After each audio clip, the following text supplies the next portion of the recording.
Is it cooling off where you are yet? Oh, don't you dare look back, just keep your eyes on me. I said you're holding back. She said, shut up and dance with me. This woman is my destiny. She said, ooh, shut up and dance with me.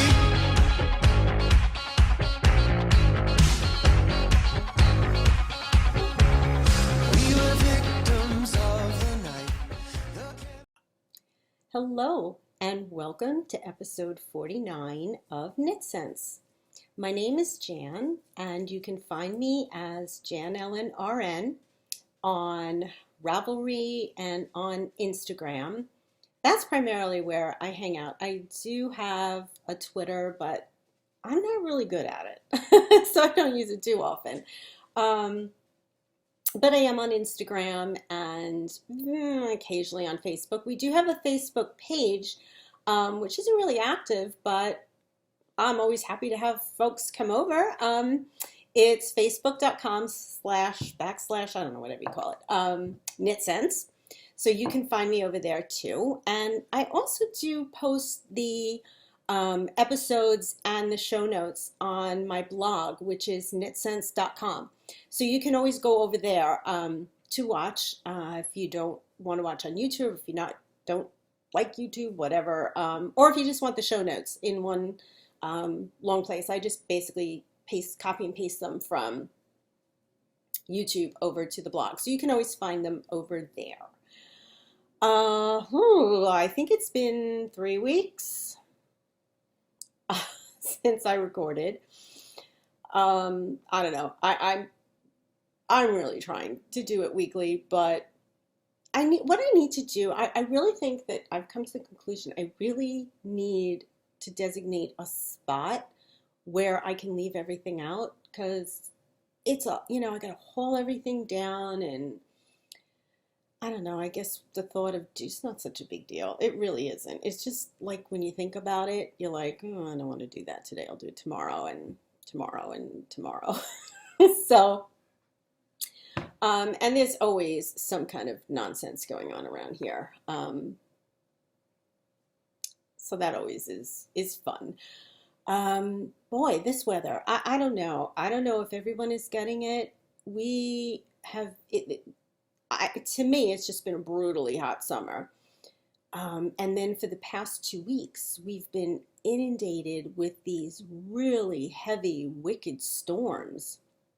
I actually, 2 weeks ago, I think it was, took on water in the house. We got flooded. So that wasn't exactly fun.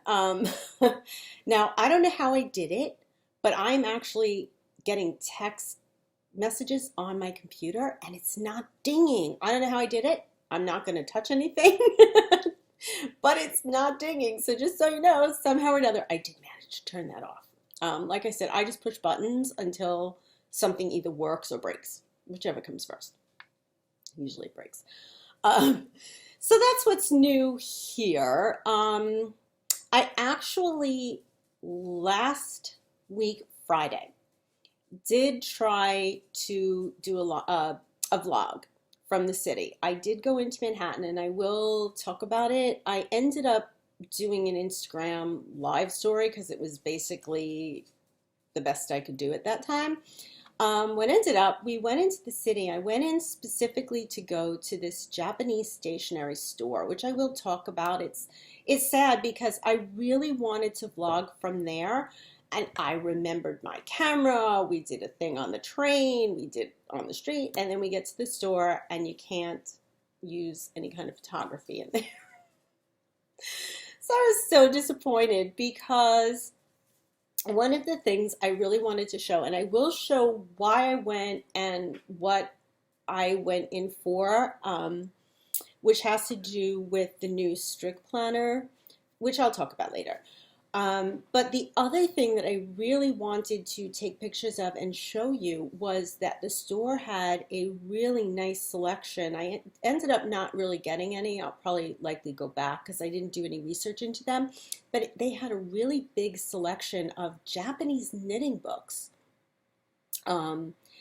Granted, most of them were in Japanese, and I didn't really do any research into looking at which books are more knitter friendly, or if you have to find translations for if the stitch charts are read the same way, if the symbols are the same, or if they're different.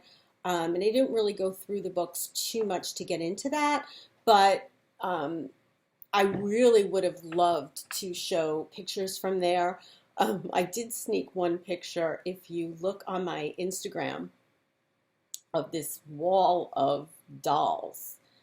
It was basically these little mini dolls in this like shadow box thing. I don't know, it was like in this glass wall thing. Clearly they were some kind of toy, but it was just like this wall of maybe 50 or 70 naked little dolls. Totally creeped me out. And I had to sneak a picture of that. So if you would like to see what that looked like, you can go onto my Instagram. I did take a picture and post it there. I had to. I had to, because I didn't think anybody would believe me. So that's pretty much what's going on around here. I hope everyone is doing well. I just have to say a really huge thank you from the bottom of my heart. And I know to other YouTubers and whatnot, it's probably like, you're kidding me. But I'm up to 154 subscribers, which to me is like unbelievable. I mean, again, I'm sure to some people are like, are you kidding, lady? But to me, it's just like everything.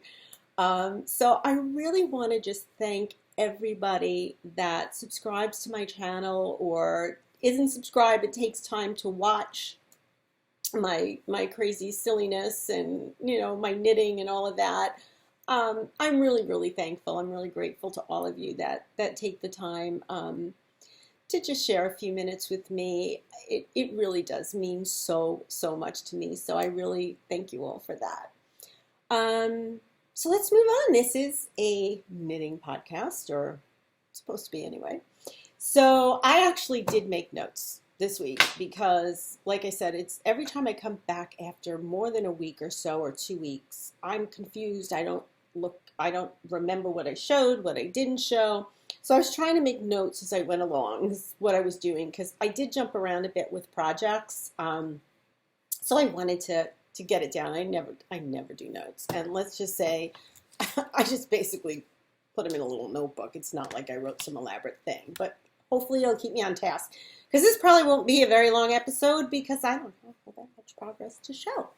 But this week we will have some knitting.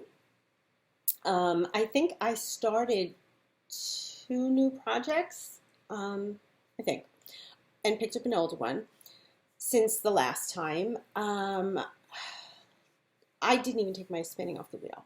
We're going to have to talk about the spinning mojo, or lack of spinning mojo, and how to get back into my spinning mojo. We have very little enabling. Can you believe that? I was really good. I was really, really good. And one monthly kit came, but I'll show you that. It wasn't even a monthly kit. It's like a quarterly thing. So that was good. So we have a little bit of that.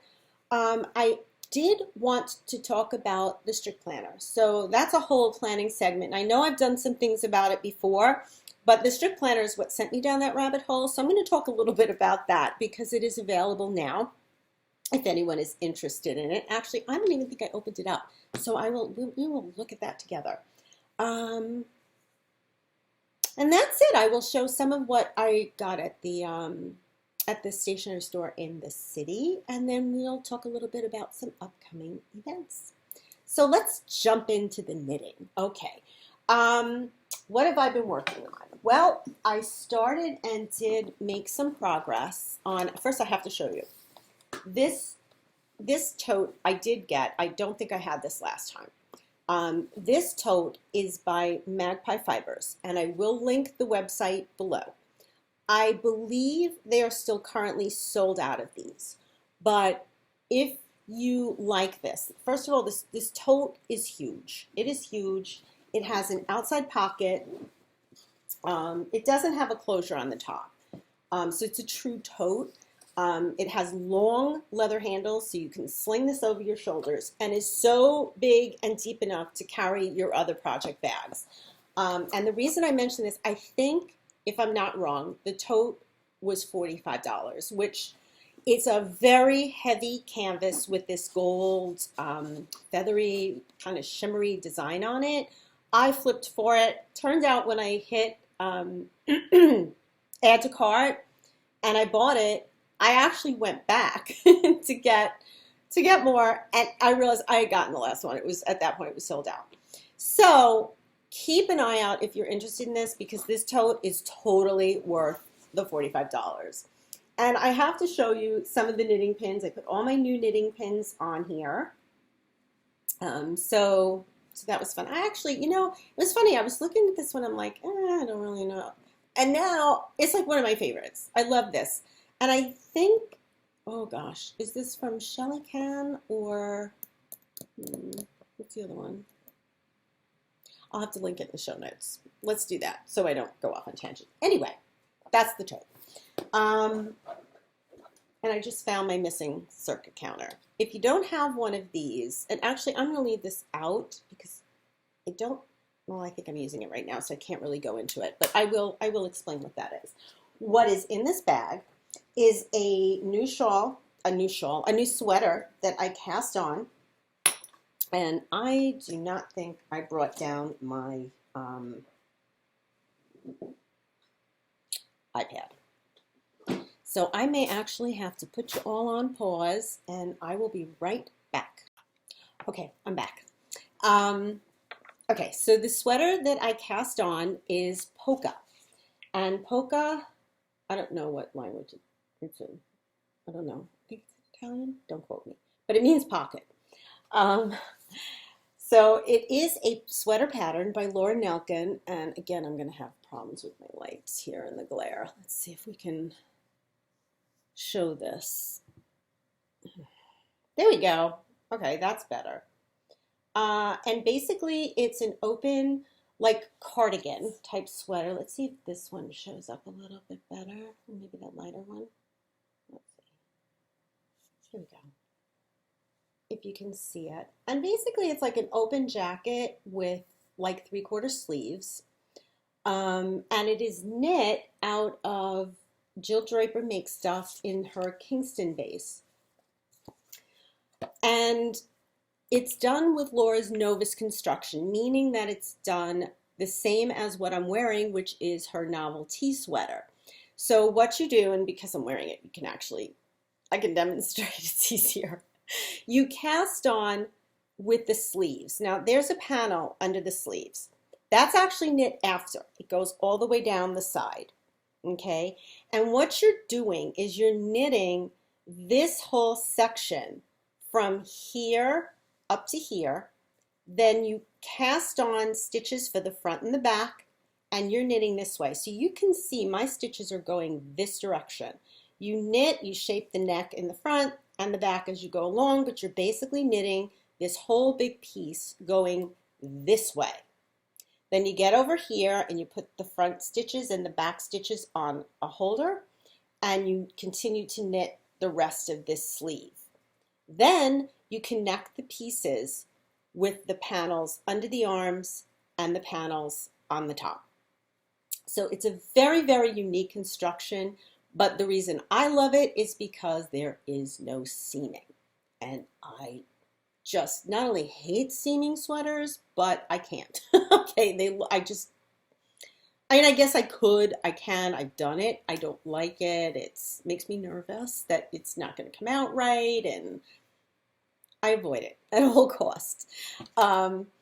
So when Laura came out with the Poca, she's actually doing a knit along on her Ravelry forum, and the goal is to have it finished by Rhinebeck, but in very small chunks. Now you can go ahead, which I did, because actually I think you have until the 23rd of August to do your gauge swatch. Get your yarn, post a picture, put up a project page, and post a picture of your gauge swatch. And then that's phase 1.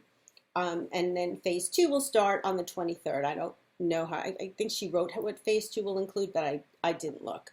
Anyway, here is my Poca, and I am using Jill Draper Make Stuff in the colorway.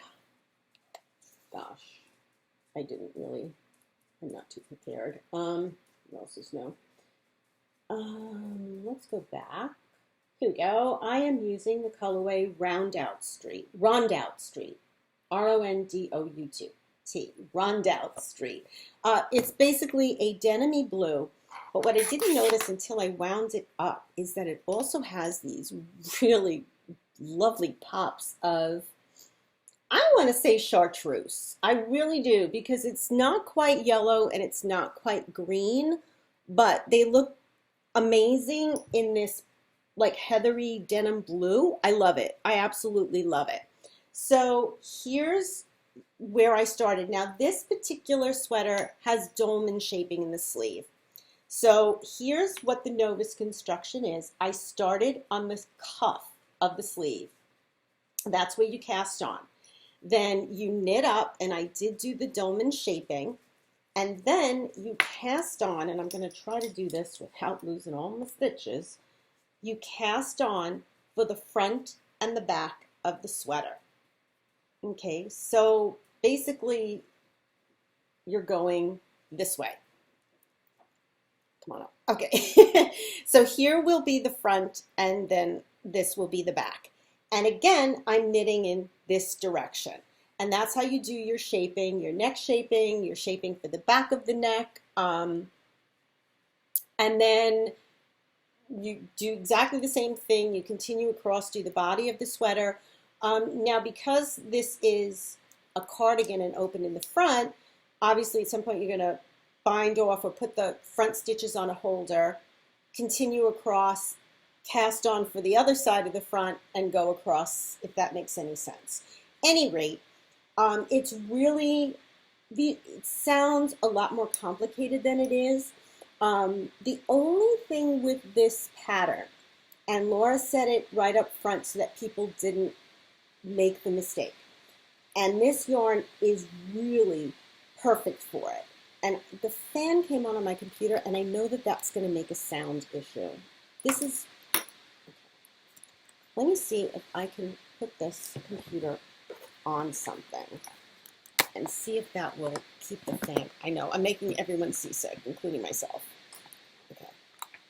Because I think I hear the problem in the video with the sound, and I think the problem is the fan from the computer. So I'm going to have to figure on how to work on that, if it's at all avoidable. All right, we'll leave it that way, and let's hope that it quiets down. But that noise you hear, that's a computer fan. Anyway, Laura did recommend that you use a yarn that has some body to it. You want to knit at a bit of a tighter gauge. Obviously, you don't want it bulletproof, but you do want to knit to somewhat of a tighter gauge, because you don't want the pockets in the front of your garment to sag. Nothing worse than saggy pockets. Well, I can think of a few things, but saggy pockets aren't great. You don't want saggy pockets. So that's the only proviso with this pattern, is to make sure that you choose a yarn that doesn't have drape to it. That's not a drapey fiber or knits to too loose of a gauge. You really want to make sure that you're getting gauge on the sweater. So that's where I'm at. I cast on my Poca, and again, all we had to do for this part, this phase, was to get a swatch of at least 6 inches of the sleeve. I finished my dolman shaping, cast on for the front and for the back. So hopefully this will be one knit along that I will be able to keep up with. We'll keep our fingers crossed. I figured if I go a little ahead, I stand a better chance. Actually, let me see, do I have a picture? Because I've been printing out patterns lately. Here we go. That may be easier to show it. Oh, that's much better. Here we go. That's Poca. And what Laura did here was just use one of those jewel clasps. You can pick really any kind that you like, or just leave it open, which is probably what I'm going to do. I don't know that I'm going to use a clasp. I didn't purchase one yet. I want to see how it looks. I mean, I have a couple of them. If I don't like them, I can always go and, pick one up and still wear the sweater. But you can see what I mean with the pocket. Because if this pocket starts to get floppy, it's going to change the shape, the whole shape of the garment. So you really want a fabric that is going to give you the right tension. You don't want anything that's going to be too loose. So that's the deal with Poca. So we've got that on the needles. The other thing I am going to revisit was I went back to, and I believe I have shown this, squeaky chair noise. God, wouldn't be a podcast without that. I went back to my Mirage sweater. I believe I showed this when I first cast it on, and of course it went to the back. Oh, shiny new, cast on something else. But I did pick it back up again because it's really an easy mindless knit. I don't know why I let it sit. But what this is, Mirage is a pattern by Shibui Knits, and it's knit, or at least I'm knitting it, but the yarn it calls for is Shibui. And what it is basically, the pattern, you can make either the shell, which is a tank, or the Teague, which has a little short sleeve on it. And since the sleeve had to be sewn in, I opted for the tank. No sleeves involved. And I'm almost done with the front. And it's really interesting. This part of it, it has like an attached little, I don't know what you call it on the bottom. It has an attached little bottom that's knit just out of the silk cloud, which is their lace weight, to a very open gauge. And then you cast on for the actual sweater, and then you attach it using a 3-needle bind off. And it was really interesting because if you look on the back, there's like no seam at all. There's no seam in the front. It was really an interesting, I don't know if I knit the 2 stitches together or how I did it, but I don't remember. It was a while ago. But it really is done really nicely. So this will hang down, and this is essentially, I've done bound off for the arms, and I'm just doing the armhole depth now, and then we'll shape the neck, and this front will be finished. So you can see it's just all stockinette, really, just all stockinette. What I did appreciate about this, and I'm going to show you, when you do sleeve decreases, you basically like knit 1 and knit 2 together and whatever, and it kind of isn't a finished edge. But because this is a tank, and I'm hoping you can get a clear enough, she had a very unusual way to bind this off, and I think she calls this a sloped bind off, and then this had another name, but it's done with a slip stitch. I'm not exactly sure what they call it, but what it does is it's a finished stretchy edge on this bind off, so it doesn't look sloppy. The bind off armhole, even though you're not adding anything on, looks really finished and neat on both sides. And I really appreciated that. I thought that showed like real attention to detail in the pattern, that it was finished so nicely that you wouldn't mind wearing this. It looks like it's finished. It doesn't need to be, because sometimes when you knit a tank, you almost feel like you want to just do a crocheted edge to smooth it out because it just looks sloppy. The way she has you do the bind off and the decreases, it doesn't look that way at all. I'm trying to think, this actually is just straight. Oh, I'm slipping the stitches on the end here. That's why that's neat. But you can look here at the actual bind off for the sleeve, and it's finished. It looks finished. So I appreciated that, and it's not a difficult thing to do. It's just like a little nice way of finishing it off, or doing the decrease, as opposed to leaving it looking kind of sloppy and raggy or having a loose stitch on the end there. So that I picked back up again and worked on that a bit. And like I said, I'm almost done with the front, do the back, and somehow have to manage to seam the 2 together. You can see I should have made the neck a little tighter on this. I digress. So that was project number 2. And the other thing that I've cast on in the meantime, because I did have a lot of stockinette, and again, I don't think I've shown, I think these are new pins on here too. Clearly, I have gone down the pin rabbit hole. So these are just some of my other new pins that this is so funny. My daughter, for my birthday, signed me up, and I didn't even know it until the first one came like 2 weeks ago. Signed me up for this Pin of the Month Club for a year. I've never even heard of that. I was like, what a fabulous idea.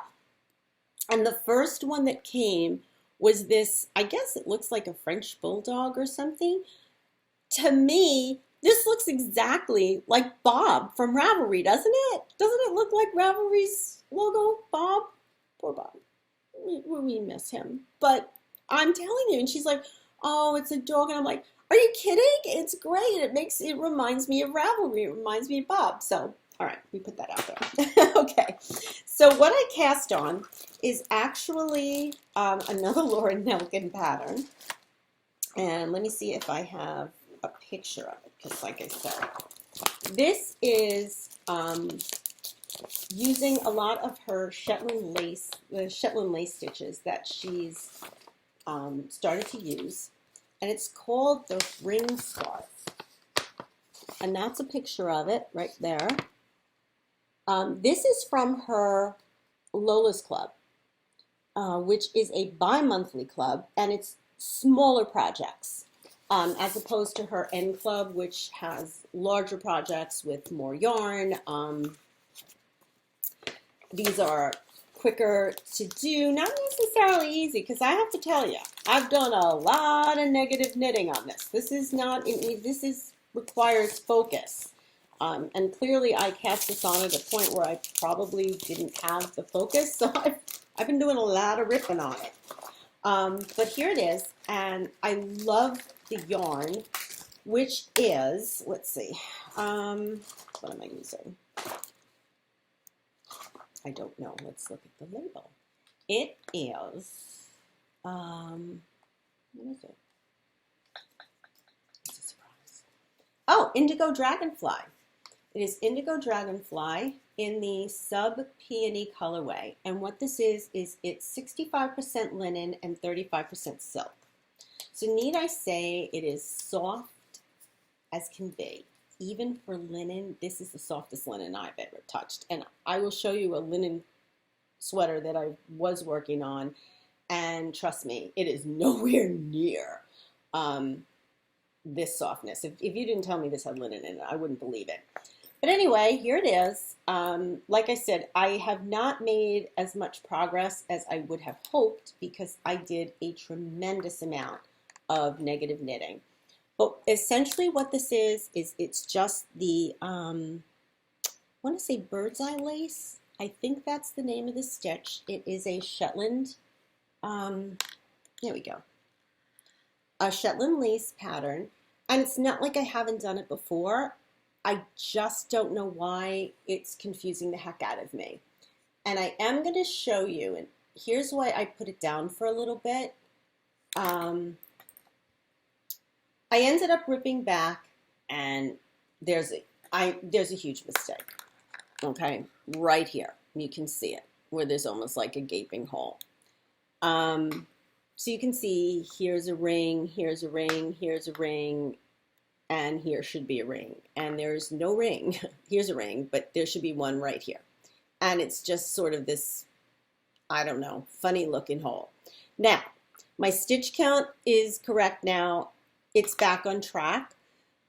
And I'm debating, do I rip this back some more or just press on and take it from here and keep going? And my inclination at this point is to just keep going.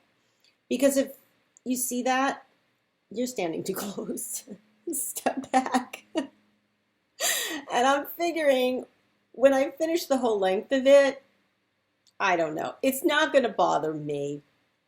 And that's what I'm thinking. It's my Amish mistake. Look at it that way. I don't know. I'm justifying the fact that I'm absolutely probably not going to rip this back. Because what ended up happening, and I'll be honest, you make a mistake and you rip back, And because of all the knit two togethers and knit two together through the back loops and slip knits and all of that, you end up making more mistakes as you rip back. And this yarn has a bit of a halo to it. It is kind of sticky. So as you rip, it kind of sticks together. You end up dropping stitches. There is a center double decrease in there, so that kind of doesn't help as you're ripping back. And I found that as I rip back, I end up ripping back even further because I've made mistakes as I'm ripping. So instead of having to rip back 1 or 2 rows, I end up ripping back 5 rows. And that's my fear. That's really my fear. If I rip this back to here, what mistakes am I going to do and how far back am I going to end up having to rip? So the upshot is, I think I'm just going to proceed on. There's a little bit of beading, which I think in this pattern is appropriate because you really don't want to take away from the really, really beautiful. And when this is blocked, it's absolutely stunning, the bird's eye lace. And when this is blocked, that mistake probably will be glaring. So, you know, whatever. But I just like that little bit of bling on the ends of the scarf. I think that's really, really pretty. I think it'll give just enough nice weight to it. So I really was enjoying knitting on this until I make a mistake and then get frustrated and have to rip it back. But I am knitting this on my size, I think these are size 3. I'm going to go out on a limb and say they're size 3. Yeah, signature needles. And I will say that if you're going to attempt to knit any kind of lace, but in particular Shetland lace, you need very pointy sticks because you're going to end up in really struggling if you don't have pointy needles to knit them. So that is my other work in progress. That's it. Mostly I had worked on the Poca. And when I took a break from that, I mostly was working on the Mirage and really made a lot of progress on that. I don't know where I was when I left off on the podcast, but I have made a lot of progress on that in the past 2 weeks. So that's basically what's on my needles. So we can cross that off. What I did do, if you're not familiar with Amy Beth from the Fat Squirrel Speaks, why are you watching me? Go watch her podcast. She is amazing. She is so funny. She's a fabulous knitter. She's an awesome spinner. And she's just the nicest person. I love Amy Beth. And I was watching her most recent podcast, and as soon as I started watching it, she was wearing a sweater, and I was like, what is that? I hope she's going to say what sweater that is because I love it. It looked amazing on her. It fit her beautifully. It was just a beautiful design, and I had never seen it before. Turns out it was the Ishnana sweater. I will link it below, by Ysolda Teague. And she knit it in Quince & Company.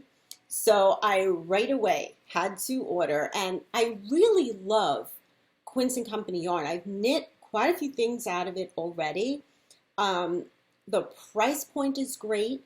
And the yarn is amazing. Now, I just recently knit a test knit, the Baby Novus cardigan, out of a Quince & Company Willet, which I think is their cotton, which totally changed my mind about knitting with cotton. It was fabulous. I know I've used their Lark before, and I believe this is knit in Lark. Don't quote me on it. I will, like I said, link the pattern below. But I did order it, and I think for my size, the sweater, I think the whole thing came to like $50. And it's a cardigan, button down the front cardigan. You can make it with 3/4 sleeves in the pattern, or there's pattern for long sleeves. And there is patterning down the sleeve. But the upshot of it is that for the price point, I probably would, if they charged more, I would pay it because to me, it's really, really good yarn. And I think the price is amazing for it. So I ordered the Quince & Company in the colorway Gingerbread. I have not gotten it yet.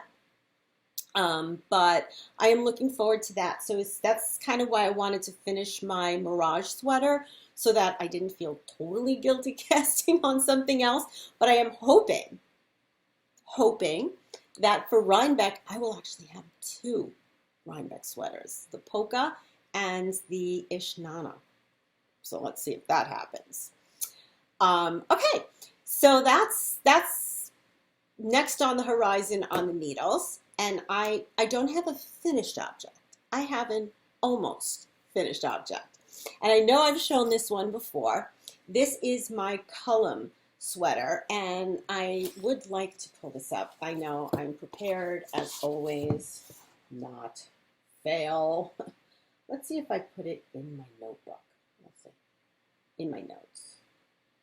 Now, I have to say, and I feel horrible about it. I'm terrible with putting my projects on Ravelry. I really, really am, and I'm trying to get better at it, but I don't know. That's why I very rarely even wear what I knit, because it's like once I'm done with it, I'm done. I have a pile of stuff that I have to block that I never got around to, but I'm trying to get better at it. Anyway, this is Cullum. Okay, I don't know. I'm not going to edit this out, but the phone did ring and the screen shifted and all that other business, but we're going to keep going anyway. This is Cullum. Okay, let's see if we can. I don't think I printed the pattern out, so we're going to have to sort of go by this. Let's see. My lighting is really bad, I know. All right, you can kind of see it. It's basically a t-shirt style. Let's see, we'll use this picture. That shows it better. Oh, let's see if it'll focus. I'm trying to figure out how to use my camera. Oh, but all right, you can get an idea of the styling. I'm going to show you the sweater anyway. But it's a pattern by Isabel Kraemer, and it calls for Quince & Company Sparrow, which did I use that? Honestly, I'm going to have to be honest here. I think that's what I used. Quince & Company Sparrow. It's 100% linen flax. Yeah, I believe that's what I used. And I will have to let you know what the colorway is, because I don't have any of the stuff down here. No, very prepared as always. Anyway, I finished the body of the sweater. Okay. So I'm going to stand up here and try not to make a big squeaky noise. So here's my Cullum. The bottom has, let's see if we can do it this way. The bottom has the lace pattern on it, like that, and it was really enjoyable to knit. And I believe then this was knit in the round, so it was miles and miles of stockinette. And then the lace pattern, there's a slightly different lace pattern at the top here, and then you shape for the neck, and the sleeves just sort of are what they are. I'm not sure. I might actually just, I don't know if the pattern calls for it, but I will probably crochet around the armhole. And now the only thing left to do is you do have to pick up around the neck and knit. And since I don't like to do that, I'm procrastinating. I am an absolute whiz at procrastination. It's my specialty. I'm really good at it. I've raised it to an art form. So this is sitting.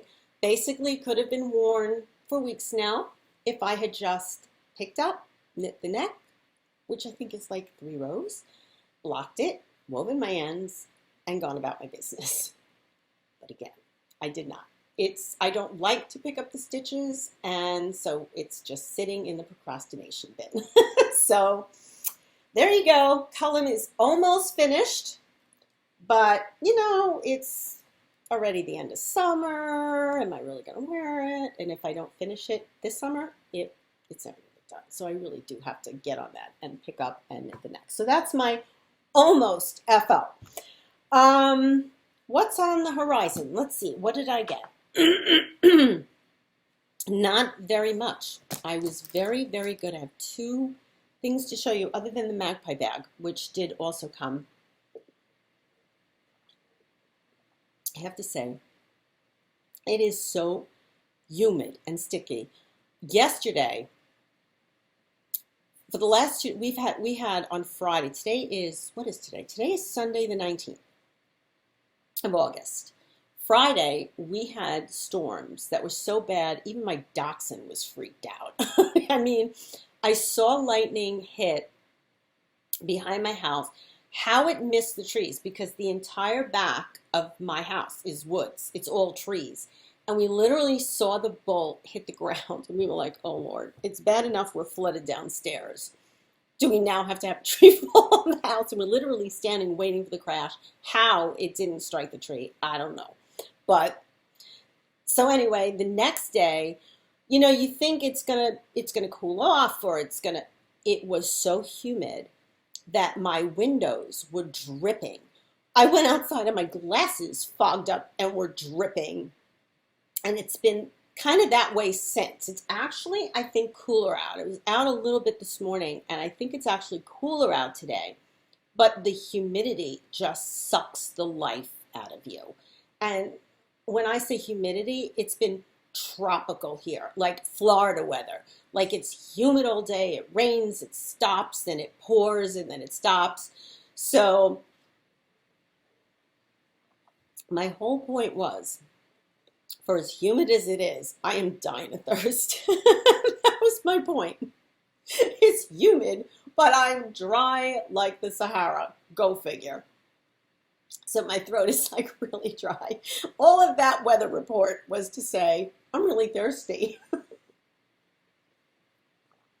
Clearly I'm having a moment. Okay. What did I get? I ordered online Jamieson and Smith. I believe it's Jamieson Smith, because there's Jamieson's and then there's Jamieson and Smith. They are actually two separate mills. Now let me see if I can get the difference straight.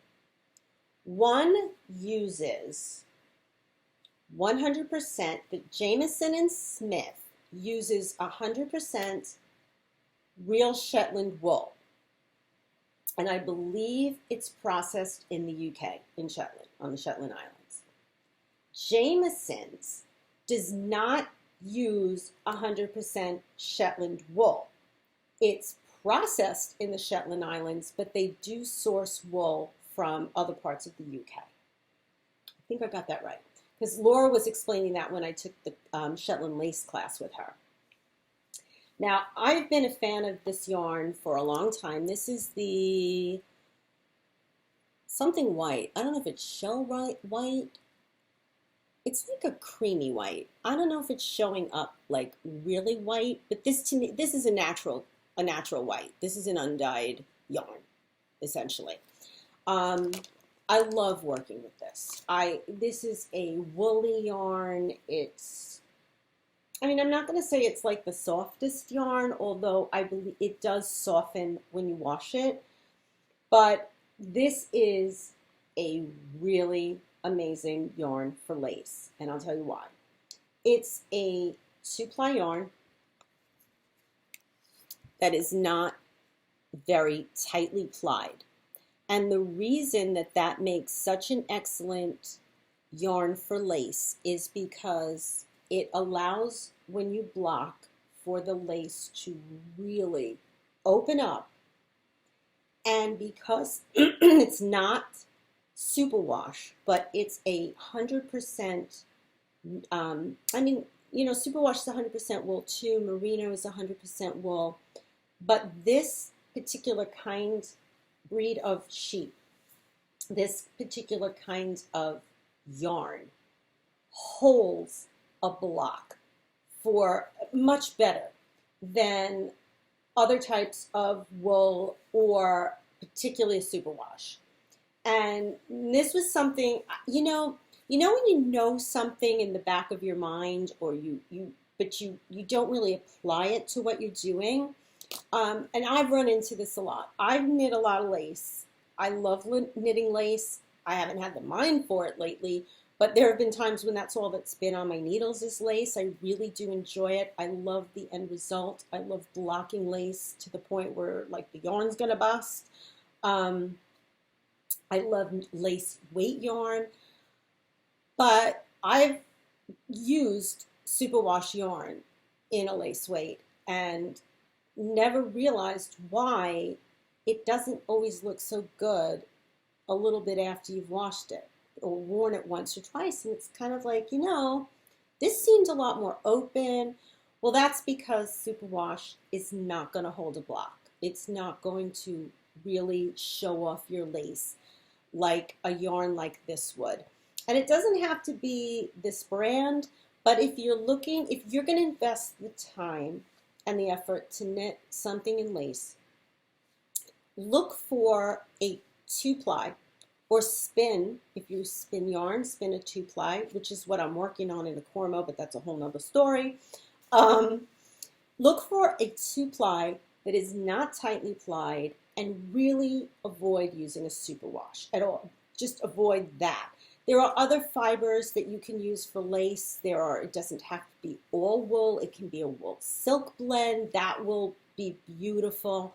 But what I'm saying is try to avoid a superwash yarn for lace, and try to avoid, like, alpaca is nice, but alpaca is going to have a very limited amount that you can really block that.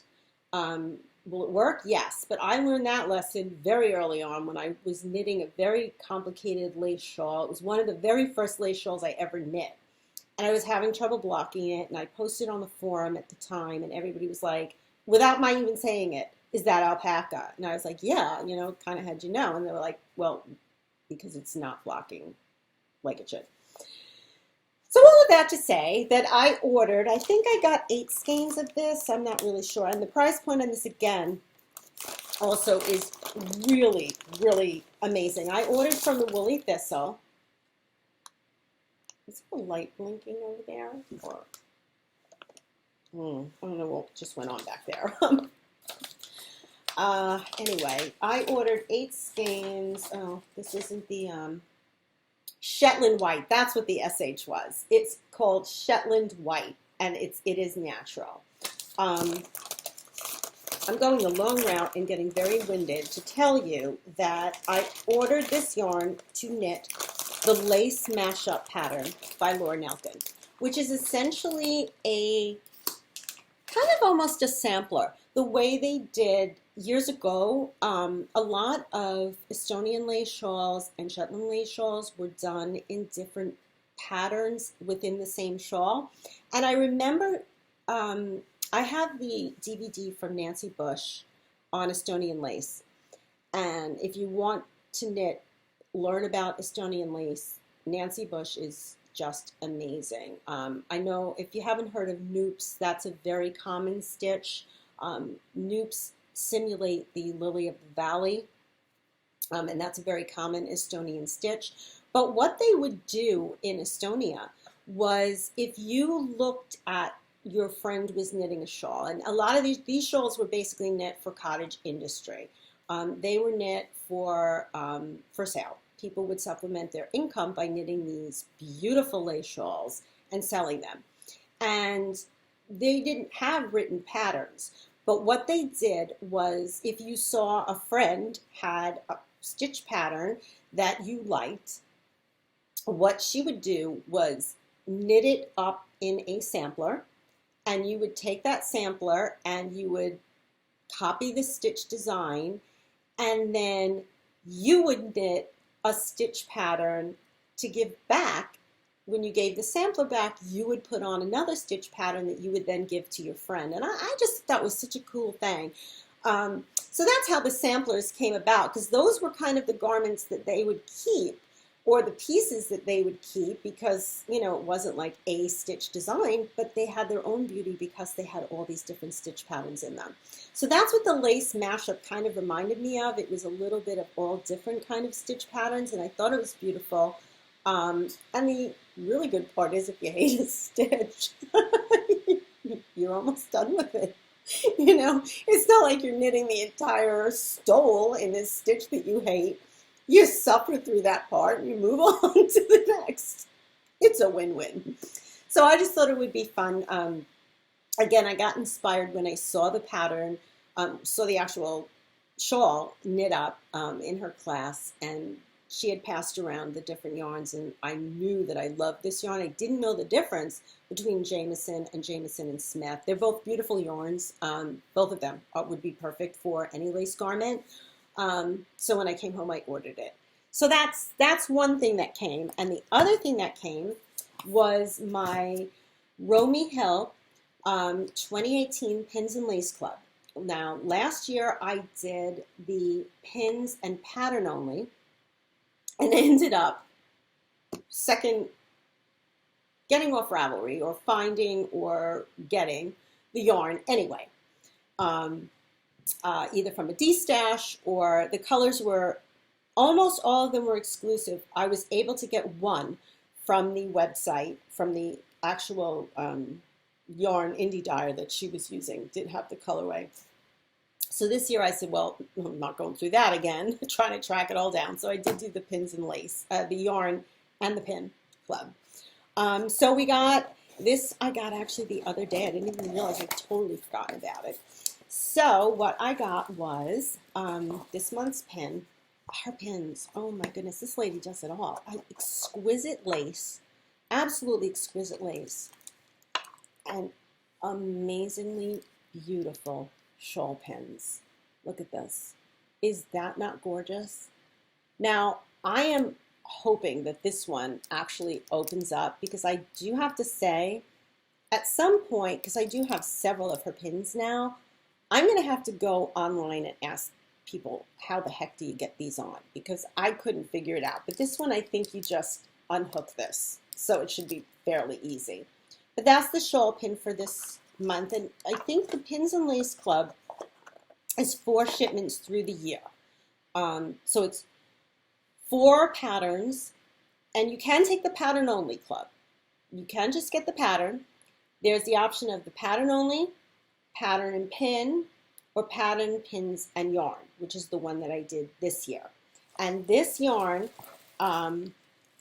totally unexpected, totally out of my wheelhouse, and I totally love it. It is by Fiber Lady. It's, I'm not even going to say it because I'm going to butcher the name. It's M-O-U-S-O-U. I don't know, but that's the base. And it's 100% rayon bamboo luxury yarn. And it's in the color Plumberry. And this is 4 ounces and 650 yards. And what she does is, because they're sold, she has subscribers internationally, she waits for almost everyone, or waits a significant amount of time for everyone to get what is their LWB, little white box, in the mail. And then she posts the pattern. And the pattern was actually released yesterday. And yet again, I was a naughty podcaster, and there's a quirk right now on Ravelry when you hit patterns. Oh, there we go. Okay. Let's see if I can show you. Okay, I'm back. I did due diligence, and I found the name of the pattern. It is called Heart Print, and I hope this shows up. That's a picture of it. And Romy's lace is exquisite. It's not, I'm not going to say it's the easiest, but I think almost every pattern I've done of hers is not double-sided lace. So you do get the rest row in there. And I think I will be casting this one on. I think this is just beautiful. I don't know, it's like the closer I get, the darker it gets because of these silly lights. But I'm trying to, it almost looks like that open bird's eye lace here, which I'm hoping is not as confusing as the one I'm working on now, because I can't see ripping this back a whole row. But anyway, that's the pattern for it. I'm not sure when it will be open again. Probably toward the end of the year, but if you're interested, I will give you a heads up when the club opens up for 2019.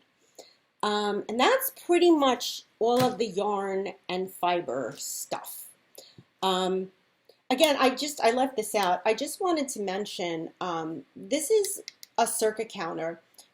So I am only bringing it up because it's laying here. I forgot to put it away, and I said I would mention it before. This is a great way of keeping track of several things that you're doing at the same time. So if you're doing decreases and you're also doing some shaping all at the same time, the circuit counter, and there's a very slight learning curve with it, but this is a great way to keep track of up to 3 things at the same time. And if you are interested, leave a comment in the comment section below, and I'll do a little tutorial on how to use this, because it really is, it's a great, great tool. So if you haven't tried it, I would highly recommend it. I have several of these because clearly I can't stay on one track at the same time. You can see already I'm all over the place today. Okay, well, we smacked the heck out of that. All right. Okay, so that brings me to a planning segment. And I know I've talked about my planner before, but I'm going to bring it home as to how this whole thing down the rabbit hole, the planning rabbit hole, started. And that was with, and I know I've actually had my computer up on it so that the fan wouldn't go off. Actually, I'm going to try putting it on my notes now. I know I'm making you all seasick. I'm making myself seasick, like watching myself go like this, but right now I'm crooked. Bear with me, please. I'm just trying to keep the fan. Okay, this is really getting tacky now. Okay, all right.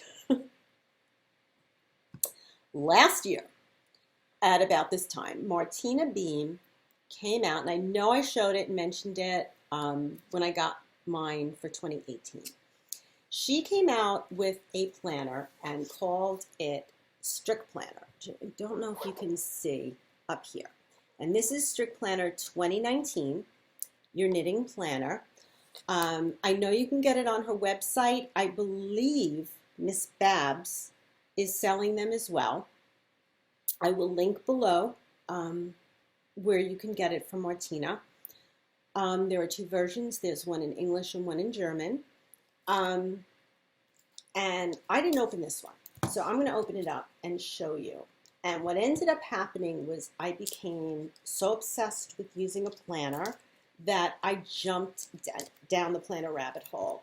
And what I didn't know was there is a knitting community on YouTube and on Facebook. I mean, just generally a whole knitting community. There is a huge planner community as well. And I got way down that rabbit hole. And it's really, I enjoy it. It is a lot of fun. So not only was I using the Strickplaner, but I ended up going down a whole planner rabbit hole. And I know I've shown my planner before. This is how it all started with the Strickplaner. And what Martina's goal was with this was to take from a company, she had been using this planner, and I believe it's called Daily View. It's a German company that does yearly planners or daily planners, you know, for the year. That makes sense. And she reached out to the company and said, I would like to use your planner, but make it more friendly towards knitters or crafters. By adding certain pages, making certain adjustments, and she did. And it was hugely successful last year, and this year's is out already. I know I had shown it. When you purchase it, there's a free pattern. It's actually in the book, but I believe it's just free up on her website if you look for it, to make a cover for this. And I'm just going to see, because I believe it's in here somewhere, a picture of it. See if I can find it real quick, because like I said, I hadn't opened this before, so I'm not sure where the cover is. Last year the cover went over the outside of the book. I think this year the cover is more of a sleeve type cover, so I will likely knit the same one as last year. I can't find the pattern here, but it is on her website. So what it is it is a weekly planner, okay? It's dated So here would be like August the 26th, 27th. So you can put in your everyday plannings, appointments, things like that. It's a regular, you use it as a regular written planner. Now, I had used planners for years. I think I used Daytimer, I'm not sure. And then they got very hard to get when people stopped using them and really putting everything in their phones.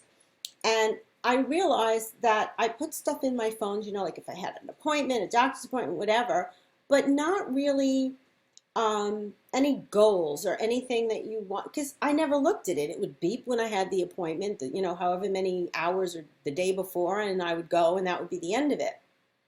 And that wasn't really cutting it for me. So when she came out with this and I went back to a paper planning, I was like, yeah, I need to go back and do this. And that's how I ended up going down the planning rabbit hole. So at any rate, at the very beginning, she has a section for personal goals for the year, work goals, creative goals. That's a section that she had added in that wasn't there before. Personal goals, family goals, things like that. And then, yeah, in the beginning, it's very much a regular weekly planner, but then you get to the back. And there's a whole section on knitting tools and how to use this for your knitting planning, your knitting projects, your knitting stash, things that you're looking at, things like if you see somebody wearing something and you just jot it down on a piece of paper rather than losing the piece of paper, when you come home, you put it into your planner. If you have your planner along with you, you have a place to put it so that when you say, I really want to knit that thing that I saw, at Rhinebeck and I don't remember what it was, you've written it down and you have it here. And she also coordinated everything so that it's numbered here. You put the name, and then there's a page where you put the pattern and all of the information. So it's really very wisely laid out. And then there's pages where you actually take the notes when you start the project, when you started it, the needle and whatnot. So everything is written out for you. Then there are sections where you have events. There's a section for events, fiber festivals, retreats, things like that. You can put the name, the event, the date. You have wish lists, a page for your wish lists for yarn. Yarn purchases. Now, there are 54 lines on here. Good luck. I don't think I'd write my yarn purchases on there unless I really want. I tend to write them in a notebook. I have a notebook because I'm not doing that single skein hanging around. I have enough stash I'm trying to get rid of. So now when I buy, if I'm buying one or two skeins or two skeins together to make a shawl, I will come home, I have a notebook, and write down what I bought that for. Now I can always change that, but at least it was purchased with an intention.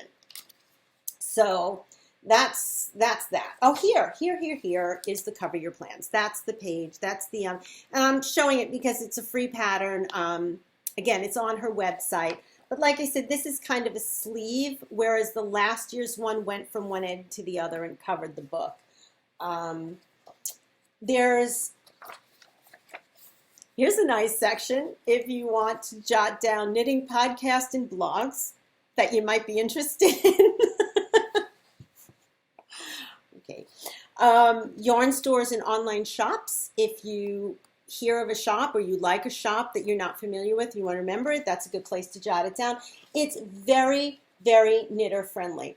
There are graph pages in here where if you are thinking of designing or coming out with a design, or you want to even, draw out a shape or whatever it is, there's that. And then there are dotted pages, which I know some people like to use. So you can use this even if you want to do some bullet journaling. You can do that in the back of the book and do bullet journaling for your knitting. I'm not very good at that because I tend to not have rulers and tend to try to freehand it, and the whole thing ends up looking like a mess. but a friend of mine, Terry, how are you? Is amazing at it. I mean, her bullet journaling is just gorgeous. It's a work of art. And it really is a talent. So if that's something that you're interested in, and that's what I wanted to say about this journaling and the planning in general, is it's really an amazing way to be artistic if you're not artistically inclined. Does that make sense? I mean, there are actually planner kits, and if anybody, like I said, is interested in any of this, just put a comment in the comment section below. I would be happy to go into it, to show you the level. Like I said, it all started with this. That's how I went back to solid planners, paper planners, and it took me on a whole planning journey that I'm really, really thrilled with. And the only other thing I wanted to mention with that, Martina, when she was talking about it last year, said that she prefers to write in her journal in pencil. So I have gone through my planning journaling mission here, and one of the reasons I went to that Japanese store in the city was because I found and went down the rabbit hole of Japanese pens. If you're not familiar with it, I know this episode, which was supposed to be a short episode, is starting to run like it's already 55 minutes or longer because I have a segment that I gonna have to edit in. So we're already over an hour. So I don't want to take too long to go into it. But I just want to say that if you are considering going into planning again and paper planning, or decide to get the Strickplaner, the way to maximize the space is to use a finer point pencil or pen. And I would be very happy to share in the next podcast, or actually even do a separate little podcast on Japanese pens. And I have a whole collection here. This actually I bought from a website called Cute Things from Japan. I think it's the name of the website, Cute Things from Japan. And it's actually a pen case that closes and opens like a notebook. I just thought this was so cute, and it has 2 zippers, and it's filled with all of my pens. But the point I'm trying to make is that the Japanese pens, this actually, and you can see there is no lead sticking out of this pencil. This is actually a mechanical pencil, and the reason is because the Japanese, because of the way their characters are, they use very, very fine tip pens and pencils. They actually use a point as small as a 0.2 lead, which if you put that in a regular mechanical pencil, you're going to have a lot of broken lead.